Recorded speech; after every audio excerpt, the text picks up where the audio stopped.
அன்புள்ள சகோதர சகோதரிகளே, இப்போ சிம்பிளாக நமக்கு தெரிகிறது நேர்வழின்னா என்ன? அல் குர்ஆன், ஹதீஸ். ஆனால் அல் குர்ஆனையும் ஹதீஸையும் புரிவதற்கு சில இடங்களில் நமக்கு சங்கடங்கள் வரும், கொஞ்சம் சிரமம் வரும்.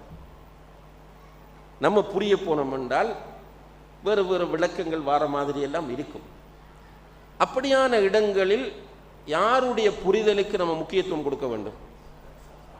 சஹாபாக்களுடைய புரிதலுக்கு. இப்போ நாங்கள் இப்போ அல்ஹம்துலில்லாஹ் இந்த மஸ்ஜித் உஸ்மான் செய்த பெரிய ஒரு விஷயம் என்னென்று கேட்டால், ஒரு பெரிய மெசேஜை இந்த தமிழ்நாட்டுக்கு சொல்லி இருக்கிறார்கள். என்னென்றால், அகீதாவை மன்ஹஜை புரிந்து கொண்டவர்கள் பல பேர்களில் இருக்கலாம், பலவாறு இருக்கலாம், ஆனால் அவர்களுக்கு இடையில் பிரிவினை இல்லை. அல்ஹம்துலில்லாஹ் எல்லா இடங்களிலும் அதுதான் நிலைமை. நாங்கள் சில ஃபிக்ஹ் விஷயங்களில் முரண்பாடு மாதிரி இருக்கும். ஷேகிட்ட ஒரு கருத்து இருக்கும், என்கிட்ட ஒரு கருத்து இருக்கும். இப்போ நான் தொழுது கொண்டிருக்கும் போது நான் இமாம் சூரத்துல் ஃபாத்தியா ஓதியதும் மௌனமாக நின்றேன். ஷேக் முஃப்தி அவர்கள் எனக்கு பக்கத்தில் இருந்து ஷேக் சூரத்துல் ஃபாத்தியா ஓதினார்கள். ஒரு பிரச்சனையும் இல்லை.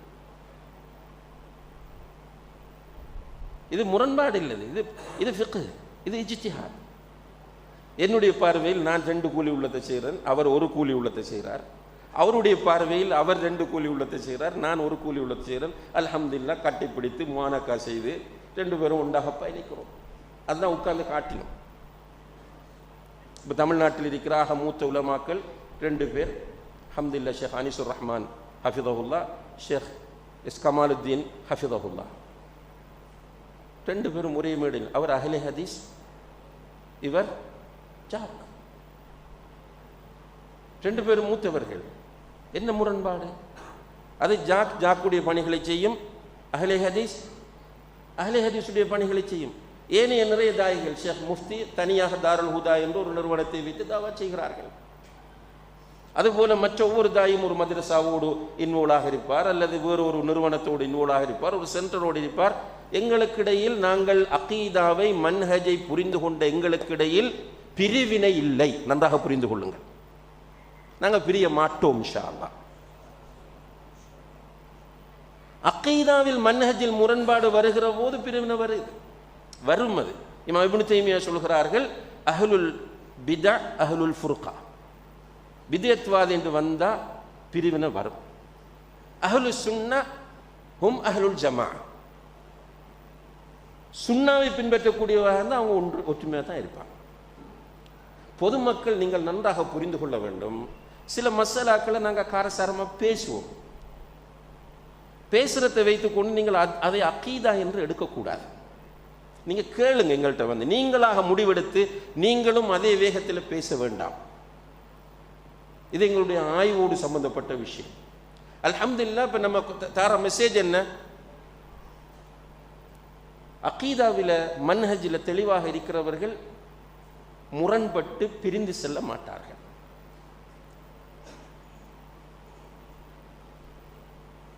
குர்ஆன் சுன்னாவை நாம் நிறைய நேரடியாக புரியக்கூடிய இடங்கள் இருக்கும், புரிந்துட்டு போகலாம், ஒரு பிரச்சனையும் இல்லை. எல்லாரும் அப்படித்தான் புரியுவாங்க ஈஸியாக. சில இடங்கள் வரும், உதாரணமாக அகீதாவுடைய வசனங்கள் வரும். அகீதாவுடைய வசனங்கள் வந்தால் அந்த வசனங்களை எப்படி புரிய வேண்டும்? நான் என்னுடைய அறிவுக்கும் அவர் அவருடைய அறிவுக்கும் புரிந்தால் என்ன நடக்கும் என்றால், ஷேக் பெரிய உலமாக்களிடம் படித்தவர். அவர் ஷேக் கமாலுத்தீன் மதனி அவர்கள் ஷேக் பின் பாஸுடைய நேரடி மாணவர், ஷேக் உசைமினுடைய நேரடி மாணவன். இதை ஏன் நான் வலியுறுத்தி சொல்றேன்டா, இப்போ கொஞ்சம் சில்லறைகள் அந்த உலமாக்களிடம் படித்தவர்களிடம் தான் படிக்க வேண்டும் அப்படின்ற ஒரு பிரச்சாரத்தை பண்றாங்க, பண்ணி வாலிபர்களை வழி எடுக்கிறாங்க. அதுக்காக சொல்றேன், ஷேக் பின் பாஸிடம் நேரடியாக படித்தவர். ஷேக் பின் பாஸ் நிறைய நல்ல அறிமுகம், ரைட். ஷேக் உசைமின் ரஹிமஹுல்லா அவர்களிடம் நேரடியாக படித்தவர். ஷேக் அல்பானி ரஹிமஹுல்லா அவர்களிடம் படித்தவர். ஷேக் அப்துல் முஹ்சின் அல் அப்பாத் ஹஃபிலஹுல்லா அவர்களிடம் படித்தவர், ரைட். அவர் ஒரு விஷயத்தை புரிவது, அவருடைய அறிவை வைத்து புரிவதற்கும் எங்களை போன்ற மாணவர்கள் புரிவதற்கும் இடையில வித்தியாசம் வரும். அப்ப நமக்கு லேஸ் என்ன? ஷேக்கும் அபூ ஹுரைரா புரிந்தது போல புரிவது, நாங்களும் அபூ ஹுரைரா புரிந்தது போல புரிந்தால் பிரச்சனை முடியும்.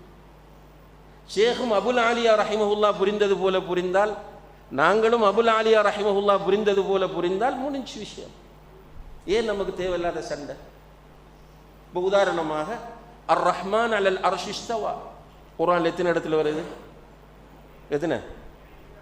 7 இடங்கள்ல வருது. ரஹ்மான் அர்ஷின் மீது இஸ்தவா என்று 7 இடங்களில் வருகிறது. அல்லாஹ் அர்ஷின் மீது இஸ்தவா. இஸ்தவா என்றால் என்ன? ஒரு அரபு சொல், ஒரு வினை சொல். அது அதை நீங்க போய் டிக்ஷனரியை தேடினீங்க என்றால் நிறைய கருத்து வரும். அப்ப இவர் அவருடைய ஆய்வுக்கு ஒரு கருத்தையும், இவர் அவருடைய ஆய்வுக்கு ஒரு கருத்தையும், நான் என்னுடைய ஆய்வுக்கு ஒரு கருத்தையும் சொன்னால் குழப்பம் வருமா வராதா? அப்ப நம்ம தேடி போகும்போது புகாரி இமாம் அவர்கள் தன்னுடைய புகாரியிலே, சஹீஹுல் புகாரியிலே அபுல் ஆலியா ரஹிமஹுல்லா என்கிற ஒரு பெரிய மூத்த தாபிஈ அவர் சொன்ன ஒரு செய்தியை கொண்டு வருகிறார். அவர் என்ன சொல்கிறார் என்றால், இஸ்தவா என்றால் அலா வர்தஃபஅ, உயர்ந்திருக்கிறான் என்பது அர்த்தமாகும். இப்போ நம்ம ரஹ்மான் அர்ஷ் இஸ்தவா மொழிபெயர்க்கும் போது எப்படி மொழிபெயர்க்கிற? ரஹ்மான் அர்ஷின் மீது இஸ்தவாவாகி விட்டான் என்று சொல்றதா, அல்லது ரஹ்மான் அர்ஷை ஆட்சி செய்கிறான் என்று சொல்றதா, அல்லது ரஹ்மான் அர்ஷை தன்னுடைய கட்டுப்பாட்டுக்குள் கொண்டு வந்து விட்டான் என்று சொல்றதா, அல்லது ரஹ்மான் அர்ஷின் மீது உயர்ந்துள்ளான் என்று சொல்வதா? எதை சொல்றது? சலாமத், உயர்ந்துள்ளான். ஒன்றுபட முடியுமா? முடியாது. இந்த விஷயத்தில் நம்ம இதை ஏற்றுக்கொண்டோமாக இருந்தால் ஈஸியாக ஒன்றுபடலாம். ஏனென்றால் சொன்னவர் எல்லோராலும் தாபிஈ என்று ஏற்றுக்கொள்ளப்பட்டவர். அபுல் ஆலியா ரஹிமஹுல்லா ஒரு கிபாரு தாபிஈன், பெரிய தாபியன்களில் ஒருவர் என்று நாங்களும் சொல்கிறோம், நீங்களும் சொல்கிறீர்கள். நீங்களும் சஹீஹுல் புகாரியை ஏற்றுக்கொண்டிருக்கிறீர்கள், நாங்களும் ஏற்றுக்கொண்டிருக்கிறோம். அப்ப 2 பேரும் ஒரு பிளாட்ஃபார்முக்கு ஒரு இடத்துல வந்துட்டோம் என்றால் அல்ஹம்துலில்லாஹ் ஒற்றுமையாக பயணிக்கலாம். நீங்கள் என்ன சொல்கிறீர்கள்? 400 வருடங்களுக்கு பின்னால் வந்த ஒருவர் சொல்லுகிற விளக்கத்தை சொல்கிறீர்கள், அல்லது 700 வருடங்களுக்கு பின்னால் வந்த ஒருவர் சொன்ன விளக்கத்தை சொல்லி அதை தூக்கி பிடிக்கிறீர்கள். நாங்கள் சொல்றோம், எங்களுடைய விளக்கமும் வேண்டாம், உங்களுடைய விளக்கமும் வேண்டாம், எங்களுக்கு முன்னால் உள்ள இப்னு தைமியாவுடைய விளக்கமும் வேண்டாம், இப்னுல் கையிமுடைய விளக்கமும் வேண்டாம், எங்களுக்கு அஹ்மது பின் ஹம்பலுடைய விளக்கமும் வேண்டாம், ஷாஃபியுடைய விளக்கமும் வேண்டாம். யார விளக்கத்தை எடுப்போம்? சஹாபாக்கள், தாபியன்கள், தபு தாபி. ஏன் அவங்களோட விளக்கத்தை முற்படுத்த சொல்றீங்க? இப்படி ஒரு கேள்வி வந்தால் அதற்குரிய ஆன்சர் என்ன? முதலாவது, நாம் எல்லோருமே சஹாபாக்கள் நேர்வழியில் இருந்தார்கள் என்று ஏற்றுக்கொண்டிருக்கிறோம். நீங்களும் மறக்கல, நாங்களும் மறக்கல, எனவே பிரச்சனை இல்லை. இரண்டாவது, ரசூல் ஸல்லல்லாஹு அலைஹி வஸல்லம் அவர்கள் சொல்லுகிறார்கள், கைருன் நாஸி கர்னி, மனிதர்களில் சிறந்தவர்கள் என்னுடைய காலத்தில் வாழ்ந்தவர்கள். யாரு அவங்களோட காலத்தில் வாழ்ந்தவர்? சஹாபா. சும்மல்லதீன யலூனஹும், அதற்கு அடுத்தவர்கள் யாரு? சும்மல்லதீன யலூனஹும் தபா தாபி. இந்த ஹதீஸ் அன்புள்ள சகோதர சகோதரிகளே முத்தவாத்திர் மஅனவி என்று சொல்வார்கள். இதனுடைய கருத்து வெரி ஸ்ட்ராங்கான அறிவிப்பாளர் வரிசையோடு வந்தது, எந்த விதமான டவுட்டும் இல்லாத ஒரு ஹதீஸ். எதில் சிறந்தவர்கள்? அனைத்திலும் சிறந்தவர்கள். இல்மில் சிறந்தவர்கள், ஃபஹ்மில் சிறந்தவர்கள், இபாதத்தில் சிறந்தவர்கள், அஹ்லாக்கில் சிறந்தவர்கள், எல்லாவற்றிலும் சிறந்தவர்கள். எனவே நம்ம போய் ஏன் இப்னு தைமியா இப்படி சொன்னார், இப்னு அரபி இப்படி சொன்னார், அல்லது அந்த இவர் இப்படி சொன்னார் என்று சண்டை பிடிக்க தேவையில்லை. நம்ம என்ன பண்ணுவோம்? எல்லாருமே குர்ஆன் ஹதீஸை பின்பற்றுவோம். குர்ஆனையும் ஹதீஸையும் சஹாபா பெருமக்கள் முதல் நிலையிலும், அடுத்த நிலையில் தாபிஊன்கள், தபஉ தாபியீன்கள் 2ஆம் நிலையிலும் புரிந்து கொண்ட முறையில் புரிந்து கொள்வோம் என்று சொல்கிறோம். நம்முடைய அறிவு என்று வந்தோம் என்ற சகோதர சகோதரிகளை பெரிய குழப்பம் வரும். என்ன குழப்பம்? யாருடைய அறிவு? இப்போ இந்த சிலர் ஹதீஸை மறக்கிறாங்க. என்னென்னு கேட்டால், என்னுடைய அறிவுக்கு பொருந்தல. அவருடைய அறிவுக்கு பொருந்தாத எல்லாவற்றையும் மறக்க வேண்டுமா, அல்லது ஒவ்வொருவரும் அவரவருடைய அறிவுக்கு பொருந்தாதை மறக்க வேண்டுமா? அந்த கேள்வியை புரிஞ்சு கொள்ளுங்க, நிறைய தெளிவு கிடைக்கும், ஹிதாயத்தும் கிடைக்கும் இன்ஷா அல்லாஹ். அறிவுக்கு பொருந்தாத ஹதீஸை மறக்க வேண்டும் என்று ஒருவர் பேசுகிறார். அவருடைய அறிவுக்கு பொருந்தாதை மறக்க வேண்டுமா, அல்லது ஒவ்வொருவரும் அவரவருடைய அறிவுக்கு பொருந்தாததை மறக்க வேண்டும்?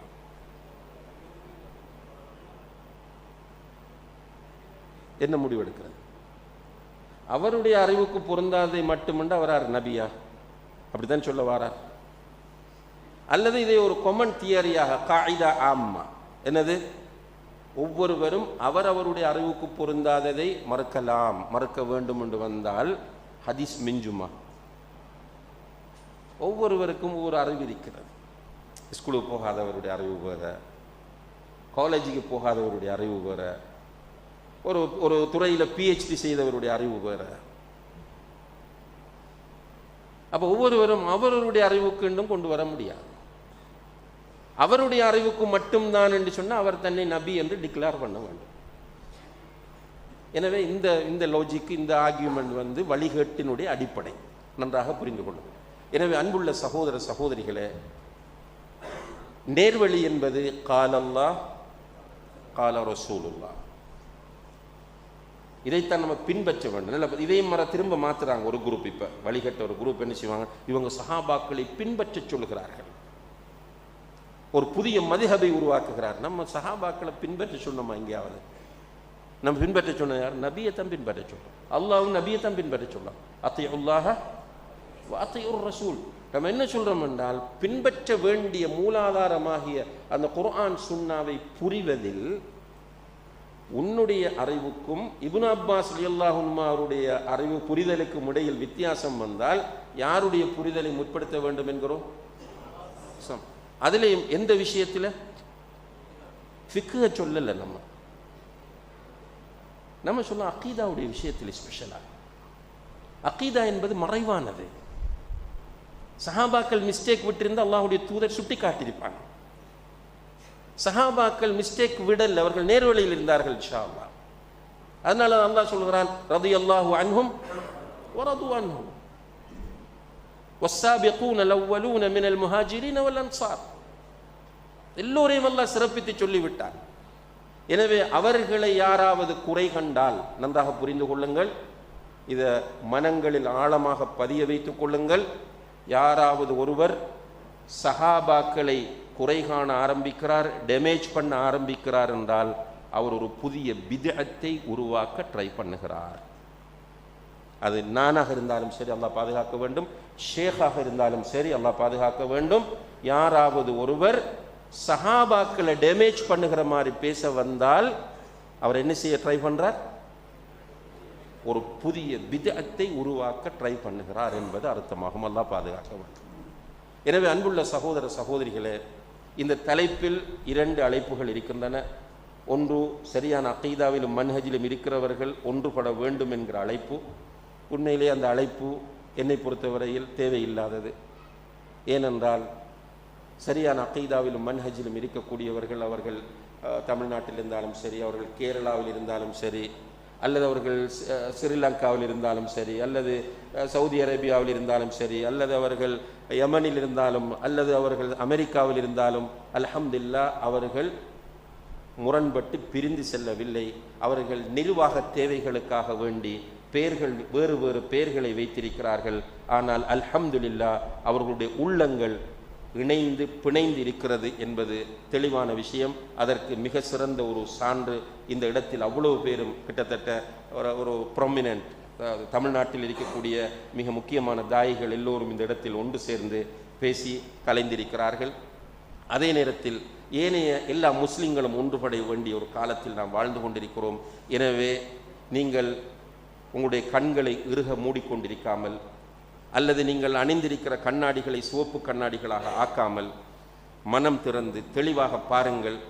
நாங்கள் சொன்ன இந்த விஷயங்களை சிந்தியுங்கள். நிச்சயமாக நேர்வழியை நோக்கி வர முடியும். எல்லாம் வல்ல அல்லாஹ் ஜல்ல ஷானஹு தஆலா அதற்கு நம் எல்லோருக்கும் தௌஃபீக் செய்வானாக. வ ஆகிரு தஅவானா அனில் ஹம்துலில்லாஹி ரப்பில் ஆலமீன். வஸ்ஸலாமு அலைக்கும் வரஹ்மத்துல்லாஹி வபரகாத்துஹு.